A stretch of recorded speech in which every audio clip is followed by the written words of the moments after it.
Hi, everybody. It's Tana from Bridge to Health, New Mexico, Espanola Fitness Studio.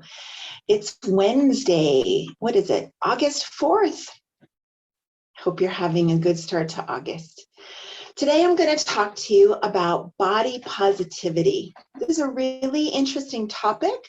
There are a lot of misconceptions out there. If you've heard of it before, this will help you assess if what you have heard about it is true.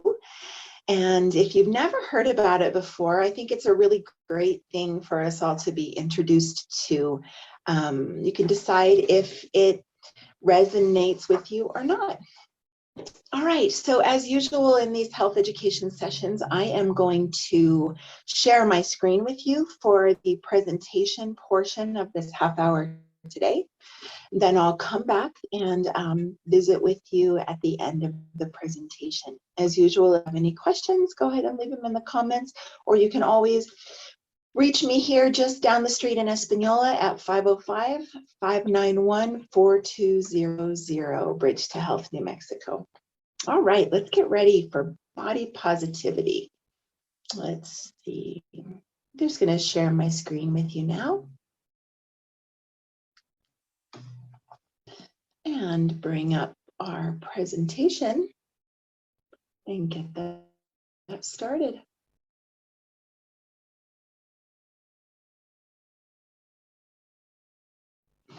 Okay, body positivity is a phrase that encompasses a belief, a movement, and a way of living.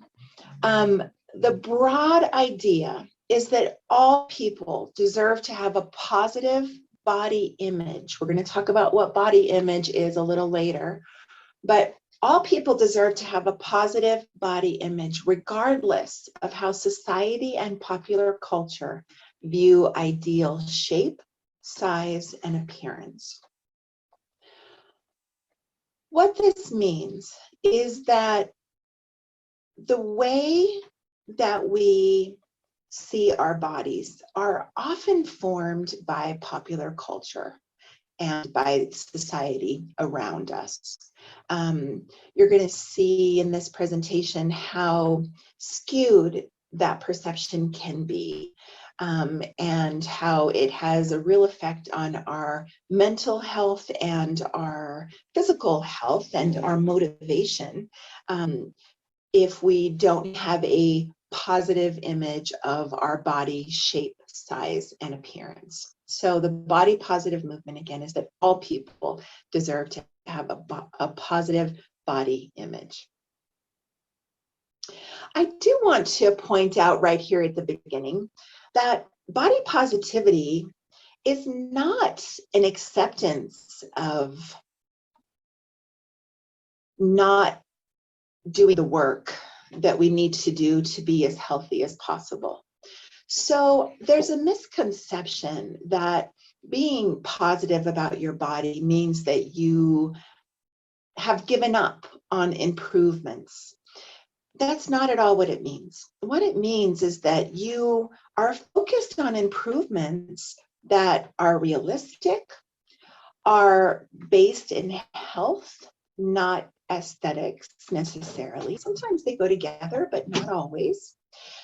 The improvements that you make are focused on living a healthy lifestyle, both mentally and physically and socially. And that doesn't always jive with trying to look like an ideal that you might have in your mind for what your body shape, size, and appearance is supposed to look like. So much of our body shape, size, and appearance are dictated by who our parents are. So unless you had the smarts to choose your parents well to get that six-pack ab, it may be really hard for you to get a six-pack ab.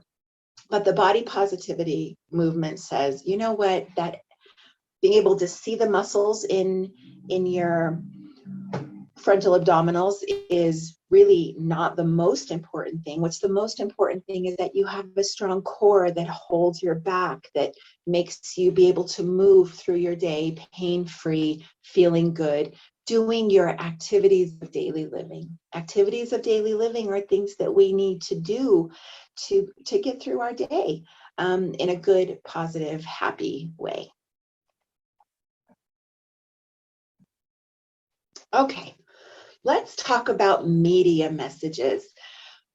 Media literacy is something that we should all strive for. And that has to do with knowing that the images that we see in the media are often filtered and brushed and changed with the magic of technology, that the images that we're seeing are not always a true representation of the person who is actually in the photograph. So media messages contribute to the relationship that we all have with our bodies, including how we feel about food, exercise, clothing, health, self-identity, and self-care. The media has a huge effect on our relationship with our health, our body, and our world. Through the body positivity movement, people are seeking to better understand the effect that such influences have, that media influences have. And the hope of the movement is that people can develop a healthier and more realistic relationship with their bodies. So, media literacy, understanding that pictures are filtered and brushed, understanding what the point of the media message that you are ingesting is the point of this message to get you to buy something? Well, they wouldn't be spending thousands of dollars on that ad to get you to buy something unless they had done lots of work on persuasion, on thinking about the look of the ad to get you to buy it. Understanding that the media plays on your need to self-identify, to want to be healthy, to want to fit in, humans are social creatures. And so when we see something that we think looks positive and that other people think looks positive, it's something that we want to emulate. And so just being aware that media messages are manipulating our emotions and our feelings about ourselves, our body, our world, can be a huge step in not having that influence affect us in a negative way. I grew up as a child with no TV, very sheltered from the media. And so when I went to college, actually probably even after college, because we didn't have TVs in our dorm rooms at that time, but when I was first exposed to media messages, it was pretty shocking to have that for the first time really in my 20s, and to realize how differently it made me feel about my world, my friends, my body, my choices. Very different from how I felt when I didn't have those messages coming in. Now, I do want to make the point that all media messages are not negative, right? As part of the body positivity movement, there really has been a shift in healthier images, of healthier and more positive images in advertising and in the media. That's been super positive. Also, public health and fitness messages, for example, all the COVID-19 stuff that's happening around, a lot of that is super positive, and so I don't want you to turn off all media necessarily unless you find that that's something that's healthy for you and that you have to do. But some media is good. Just media literacy is understanding that those messages are having an influence on you and assessing yourself if that's a positive influence or a negative influence, and then taking control of it as you can. With Instagram and social media now with kids, it is something that can be very, very positive or very, very detrimental. Instagram has actually done a lot for the body positivity movement. People posting their own pictures, feeling beautiful in their body, wearing what makes them happy. And that has given freedom to a lot of other people to do the same. On the other side, social media, pictures on Instagram, on Facebook, on Snapchat, whatever somebody happens to be using, can be very negative if those pictures are not a match for the person who is looking at the pictures and striving to emulate them. So again, it's not all positive or all negative. It just depends on the effect it has on you and your body. Well, body positivity says all bodies are beautiful. Bodies that don't work the way other bodies work. That might mean a disability. It might mean a shape. It might mean a disease. It might mean, you know what, I have diabetes, but I still love my body. I send my pancreas lots of love, hoping that helps it create more insulin and manage everything correctly. All bodies are beautiful. I think this is so important because when we look at health, at all aspects of health, physical and mental health, stress is a major source of negative physical and mental health. When we are stressed, we already talked about hormones in this series, but when we're stressed, we have stress reactions in our body that create a cascade of inflammation and effect that create lots of issues both in our mental and our physical health. So when we don't think our body is beautiful, or when we're angry at our body for breaking somehow, for not being healthy, we're only adding to the problem by making it stressful. So I want you to take a moment and say, my body is beautiful and it's doing the best it can, and I'm going to help it do that. The body positivity movement helps people feel good about their bodies by taking the focus off, this is important, off losing weight through unhealthy diet and exercise efforts. Notice it doesn't say it tells you not to lose weight. Frankly, many of us need to lose weight to feel healthy, not to be a supermodel, right? Not to be skinny. But excess weight has a huge effect on our mental and physical health. So notice it says losing weight through unhealthy diet and exercise efforts.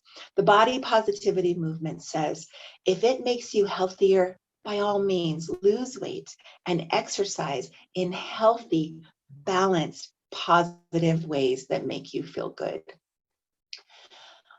Body positivity helps us appreciate our bodies in spite of flaws. Don't focus on the flaws or what you perceive as flaws. Remember, the pictures that you're seeing in magazines are airbrushed, modeled, and different from what we are accustomed to seeing on the street. I don't know if you have ever been to maybe a bigger city, or even here in Espanola or in Santa Fe, and have come across a model shoot where they're taking pictures of models. You see this a lot in places like New York City or Paris or big cities. And what you notice, the models are tiny people, often in real life, and I'm talking clothing fashion models. They look too skinny. They look sickly in real life. But in pictures, it's very, very photogenic. And the way that clothing hangs on a tiny, skinny frame that some people are naturally born with is more attractive in pictures than is a larger frame, because the gravity, the physics of clothes just don't hang fully on fuller figures. So if you have never seen a live model shoot, it's a really interesting thing to see. And there is nothing wrong with being skinny and small if it's healthy for you, if that's how God made your body, and you haven't done anything unhealthy around your diet and exercise. Some people's bodies are just like that. So body positivity is not saying that bigger is better. It's not saying that smaller is better. It's saying all bodies are beautiful. We need to appreciate our body in spite of perceived flaws. We need to feel confident in our own bodies. Imagine how your day might feel happier if you felt confident about your body. If you had been given the messages that your body is a magical machine. It's a miracle that we can do what we can do with it, even if we can't do everything other people can do. It's an amazing feeling to feel confident about your body. Number 3 here, bullet point, loving yourself. Realizing that in this life, you're given this body and you should love it. And by loving it, it doesn't only mean loving it how it is today. I mean, yes, you love it how it is today, but you also, just like everything that you love, you want it to improve. You want it to improve in healthy ways, to be healthier, to be happier, to be stronger, to be more resistant to disease, to be more easily used to get through your activities of daily living. So important. And then finally, to accept your body's shape and size. Once again, body positivity does not mean that you say, I'm 50 pounds overweight and that's fine and I love it and that's fine. It might mean that to truly love your body, you might have to change a little bit about how you're eating and how you're moving that body. And that's not a hatred of your body. That's truly loving it to make it healthy and the best it can be. You want to be a good parent to your body. You want to encourage it to reach its full potential.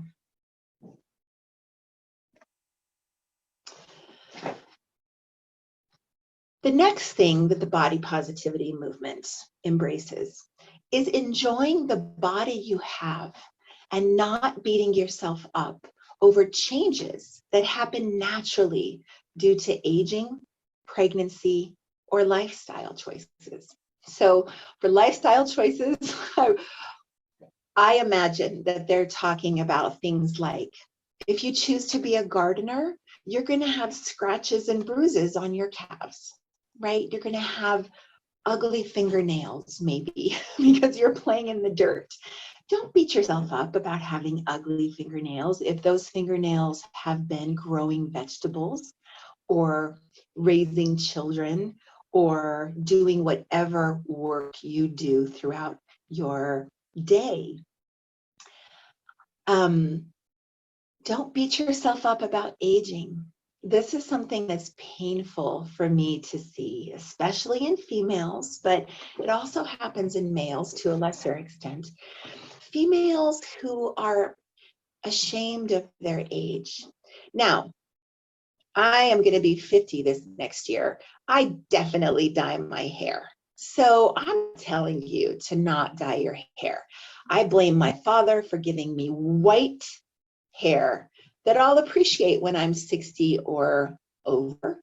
But right now, in my 40s, I don't want that white hair yet. So I choose to dye it. Does that mean I'm beating myself up? I'm hating myself for aging? No, it's just a beauty choice that makes me feel better. So I don't want you to feel like I'm advocating that you necessarily have to go au naturel all the time. But know why you're doing things. I don't feel that dyeing my hair is out of shame of my age. I just feel like it's a beauty choice, similar to what hairstyle to wear. Now, when we become pregnant, our body needs to get bigger. And it's not something that we should feel shame about or hatred about or frustration about. Because when a woman is pregnant, her body is nurturing a new life, and she needs to have extra fat. Her hips need to get bigger. Her breasts need to get bigger. Everything needs to happen in order to support that new life. And what a beautiful thing. And then after having children, a woman's body is usually different. The joints may have expanded and are more elastic. Hips may have widened. Bodies change, and don't beat yourself up over those changes. It's natural.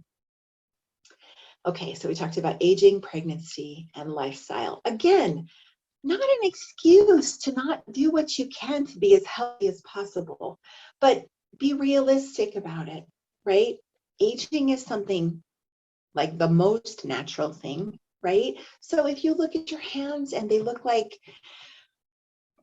your mother or father's hands, enjoy that. It means that you've had a good life. You had parents who had hardworking hands. It's a good thing. Okay. Your mental health and well-being are at the forefront of the body positivity movement. Having a healthy body image plays a role in how we feel about our appearance and even how we judge our self-worth. Many times, through media messages, through society, maybe through familial messages, we have been led to believe that our success in life is connected to the shape and size and beauty of our body. And I just want you to sit with that for just a moment and think about how crazy that is, right? Unless you are a model, right? Unless your job is dependent on how you look. Your success in life may be much more related to your effort, to your organizational skills, to your executive functioning, your ability to organize, your ability to bring people together, your ability to have people like you and you get along with people might be much more important than how you look. And so I want you today, as you go through your day, to think about where you put value on other people and on yourself. Do you put value on effort, on grit, on organizational skills, on teamwork, on pleasantness to be around, on joy? Or do you put more value on appearance? Think about how many hours you spend in the day working on appearance or working on all those other things I just named. The amount of time that we spend on things is a hint for what we value. So think about that. Now I want to talk about mental health and well-being here. Anxiety, depression are all affected by feelings of self-worth. How worthy we feel we are. And again, I encourage you to speak to a professional counselor, social worker, psychologist, psychiatrist, if you feel like this is really an issue that you want to work on. This presentation here will definitely not be enough for you. But I want you to realize that having low self-worth feelings really affects your mental state of mind, your depression, your anxiety, your happiness throughout the day, your contentment. So it's very, very, very important to accept your body, put effort in to make it as healthy as it can be, and not get stuck on appearance. Okay, so finally here at the end of this presentation, we get to what body image is. What is this body image? Body image is a person's subjective. Remember, subjective means your own spin on it. Subjective is different from one person to the next. Body image is a person's subjective perception of their own body, which may be different from how their body actually appears. Okay. I read about a study once that said that they found that women with eating disorders turn sideways to walk through a doorway often because they feel like their body is not going to fit through the doorway if they walk straight through. So think about that for a moment. A doorway is probably what, 4 or 5 feet wide. Most people, the subjects in this study were not anywhere near 4 to 5 feet wide in their girth around their body, but they had the perception that they were not going to fit through that doorway, so they turned sideways. So the image you have of your own body is subjective. It's not necessarily related to what's real. Body image is your feelings, thoughts, and behaviors related to how your body looks, and it can have major impacts on your mental health and how you treat yourself. Helping people to recognize the influences that contribute to poor body image is so important, and it's a big goal of the body positivity movement. Realizing how media affects our body image, our subjective perception of our own body. Realizing how parents, coaches, friends, people outside of us influence our body image is really important. And hopefully those influences can be positive. They won't be negative. Body image work through the body positivity movement helps people adjust their body expectations and feel more positive and accepting of your own body. I'm going to say that again. The body positivity movement hopes that people will be able to adjust their body expectations and feel more positive and accepting of their own body. And finally, the last goal of the body positivity movement is to combat the toll that poor body image has on mental and physical health in our communities, in our families, and in ourselves.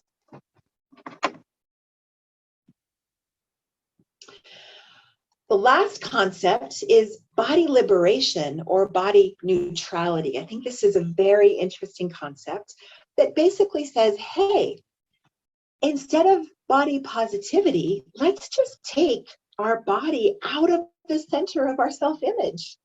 What about your brain? What about your compassion? What about your empathy? What about your personality? Let's have those be the center, not our body. This idea says stop making the body the determinant of self-worth and self-perception. It might be a healthier, more inclusive approach because we don't have as much control over our body as we do effort in other areas of our life. All right, I'm going to come back and take the screen share away. All right, guys, I hope you're feeling incredibly positive about your body right now, or maybe you've just decided to not feel positive or negative about it. Kind of take it away from center and really focus about how awesome your personality, your organization, your compassion, your empathy, your joy, your love is today.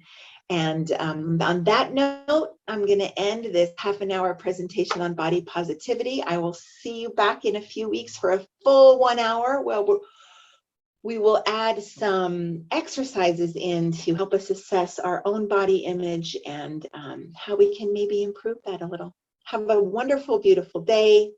See you next time. Bye.